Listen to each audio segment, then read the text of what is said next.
Kopi Senduan dan Adil Katalino bacuramin ka Saroga basengat ka Jubata. Salam sejahtera, salam perpaduan dan salam Hari Sabah Merdeka yang pertama kepada pejuang dan saudara-saudari yang saya hormati. Saya Datuk Petinggi Andrew Ambrose Atta Makatama, perwakilan tetap Pertubuhan Dayak Antarabangsa di Pertubuhan Bangsa-Bangsa Bersatu, selaku Ketua Ambasador Perwakilan Orang Asal Dayak Borneo, saat ini berada di United Nations Food and Agriculture Organization di Rumah Itali dalam misi untuk membela hak orang asal di seluruh dunia, ingin menyampaikan bahawa Hari Sabah adalah peringatan penting bagi pewartaan kemerdekaan wilayah Sabah. Hari ini kita berkumpul pada saat ini dengan semangat inspirasi dan kebebasan untuk merayakan momen bersejarah yang telah dinantikan selama 6 dekad, yaitu tanggungjawab pewartaan kepada tarikh hari kemerdekaan kita.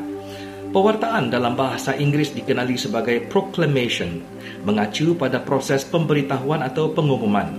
Jadi pewartaan tarikh 31 Ogos sebagai Hari Sabah adalah sama dengan pengumuman kemerdekaan oleh kerajaan pemerintahan sendiri North Borneo. Dari itu, kita melalui perjuangan yang panjang dan mengatasi pelbagai rintangan. Kini saatnya untuk melangkah dengan kepala tegak dan pengumuman kemerdekaan kita di dalam zaman yang baru. Jika kita mengingat masa lalu, nenek moyang kita telah berjuang melindungi kedaulatan dan martabat Pegun Tontolobon. Dari era perang dengan empire-empire besar, semasa era peperangan dengan lanun-lanun, dan sepanjang zaman penjajahan kolonial pada era ke-19.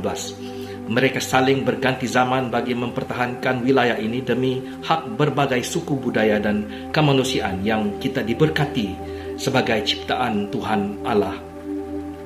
Kita juga jangan melupakan peranan pemimpin politik di zaman kolonial yang telah membawa kita melalui proses kemerdekaan. Ada yang berjuang dan ada yang mengkhianati. Ada yang setahun jagung dan ada yang berpendidikan. Perjuangan hak bangsa kita pada masa itu adalah untuk mandiri atau berdaulat yang dijajah melalui penjajahan ekonomi oleh syarikat Piagam Borneo sehingga kepada penjajahan pemerintahan Empire Jepun pada era Perang Dunia Kedua. Tapi bukan Jepun yang dipercayai oleh pemimpin dunia di United Nations atau PBB untuk memerdekakan wilayah jajahan mereka selaku puak yang kalah dalam Perang Dunia itu, tetapi Empire British lah yang dimandatkan untuk memerdekakan jajahan mereka di seluruh dunia menerusi proses United Nations. Maka apabila British kembali ke Borneo Utara untuk melaksanakan proses United Nations tersebut, mereka perlu membawa dulu satu corak pemerintahan barat dan menubuhkan kerajaan tempatan bernama Crown Colony of British North Borneo pada 15 Julai 1946 sehingga tarikh 31 Ogos 1963, di mana Majlis Pemegang Amanah PBB atau United Nations Trusteeship Council merestui pemerintahan sendiri untuk North Borneo menerusi artikel 77 Piagam United Nations bertarikh 31 Ogos 63 yang dimuktamadkan oleh The General Assembly. Hasil proses itulah North Borneo bukan lagi berstatus koloni jajahan tetapi sebagai non-self-governing territory di bawah seliaan PBB untuk bakal menjadi ahli baru PBB sebagai satu wilayah yang merdeka. Satu perang dingin pula muncul di antara puak imperialis dan sosialis di Asia Tenggara, mempengaruhi keputusan North Borneo pada masa itu. Namun pimpinan yang lemah dan keadaan ekonomi yang teruk menyebabkan kerajaan baru North Borneo telah memilih untuk kekal dengan seliaan PBB. Karena itu, kerajaan self-government ini turut menerima saranan PBB bagi menyertai satu jalan kemerdekaan melalui Federation of Malaya dan menggunakan pakai Federation of Malaya Independence Act 1957. Maka satu usaha untuk membentuk persekutuan baharu dimulakan dengan sokongan proses antarabangsa di United Nations. Tetapi ini pula menghasilkan gangguan terhadap proses kemerdekaan bangsa kita apabila dikejutkan dengan satu tuntutan asing ke atas wilayah Sabah setelah bertukar nama daripada North Borneo. Pada hari ini, setelah 60 tahun menghadapi tanggapan dan tantangan di rantau dan di antarabangsa, drama tuntutan asing tersebut dengan resminya berakhir. Dengan mengumumkan warta tarik kemerdekaan kita ini adalah sangat sesuai dilakukan dengan hormat berasaskan hukum internasional yang kuat. Mari kita mengenang sekarang nenek moyang dan pemimpin kita dari daerah Tambunan yang tanpa henti melawan ketidakadilan, pelanggaran hak asasi manusia demi kedaulatan daerah dan wilayah serta negara federasi kita. Salah satu pemimpin ini adalah teladan bagi semua warga Sabah tanpa memandang usia. Hari ini impian kita sudah menjadi kenyataan dan perjuangannya telah membantu dunia mengenal sejarah kita. Kita mengakui semua orang Sabah yang berani telah mengabdikan hidup mereka untuk perjuangan politik kebebasan sosial dan kebudayaan. Datuk Seri Panglima Dr. Jeffrey G. Kitingan terus memberi inspirasi tidak hanya untuk Sabah tetapi juga untuk Sarawak dan suku Dayak di Indonesia. Ini adalah contoh nyata bahawa perjuangannya tidak pernah berakhir dan dia telah memberi inspirasi kepada pemimpin muda seperti saya untuk terus memperjuangkan hak-hak kita di antara bangsa. Saudara-saudari, mari merayakan juga hari ini dengan rasa bangga dan semangat. Kita adalah kelanjutan dari perjuangan mereka yang telah berkorban demi kemerdekaan kita pada hari ini. Dengan semangat ini, kita harus maju ke depan dan lebih baik dan sejahtera bagi Sabah dan seluruh warganya. Tetapi, saudara pejuang sekalian, kita harus sedar bahawa perjalanan ke depan tidak akan mudah. Bagi generasi muda seperti kita, ini akan menjadi perjuangan menarik namun panjang. Kita mewarisi negara yang berdaulat dan merdeka, namun kita memiliki tanggung jawab untuk menjaganya, mengembangkannya dan mewariskannya kepada generasi seterusnya.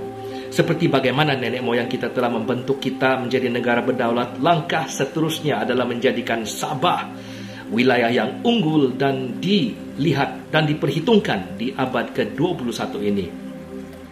Kita harus menjadi pelajar yang terbaik, pekerja yang terbaik, petani dan nelayan terbaik, warga orang asal terbaik dan warga terbaik untuk Sabah yang beragama pelbagai, hidup dalam harmoni dan di dalam kesatuan. Harapan untuk masa depan wilayah merdeka kita adalah besar dan kita harus bekerja keras untuk menjadikannya satu kenyataan bagi membangun negara yang kuat dan mengembangkan warga yang cukup berkemampuan untuk menentukan arah masa depan kita sebagai negara yang merdeka. Sebagai bahagian daripada perjalanan yang luar biasa ini, mari kita juga ingat bagaimana kita telah membangun hubungan internasional yang kuat.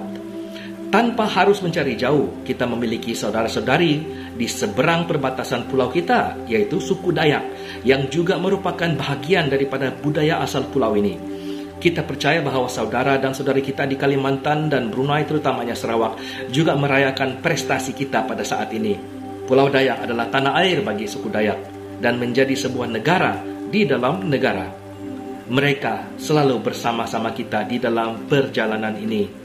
Ada pepatah yang mengatakan, jika Anda menyentuh satu Dayak, Anda menyentuh semua Dayak. Solidariti inilah yang menghubungkan kita. Juga tidak boleh kita lupakan sejarah kerajaan-kerajaan berdaulat seperti Kerajaan Brunei, Kerajaan Kutai, Kerajaan Mempawah dan berbagai kerajaan bersejarah yang lainnya yang ada di pulau kita. Saat ini kita merayakan kemerdekaan. Kita harus ingat bahawa kita tidak berjalan sendiri dalam perjalanan selama ini. Kita memiliki saudara dan saudari di seluruh Borneo yang selalu bersama-sama kita. Kita berbagi sukacita dan perjuangan. Kita telah membangun hubungan kuat dengan mereka, berkongsi budaya, sejarah dan juga semangat untuk masa depan yang lebih baik untuk semua.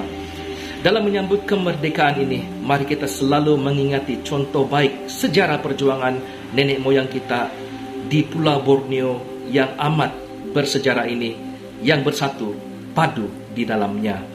Mari kita bangunkan Sabah menjadi wilayah yang tangguh, makmur dan penuh harapan demi menjadikan wilayah pulau yang merdeka ini sangat dihormati sebagaimana menjadi contoh oleh negara-negara besar di dunia. Bersama-sama kita dapat menjadikan Sabah sebagai kekuatan yang dihormati dan diperhitungkan baik di tingkat nasional maupun internasional.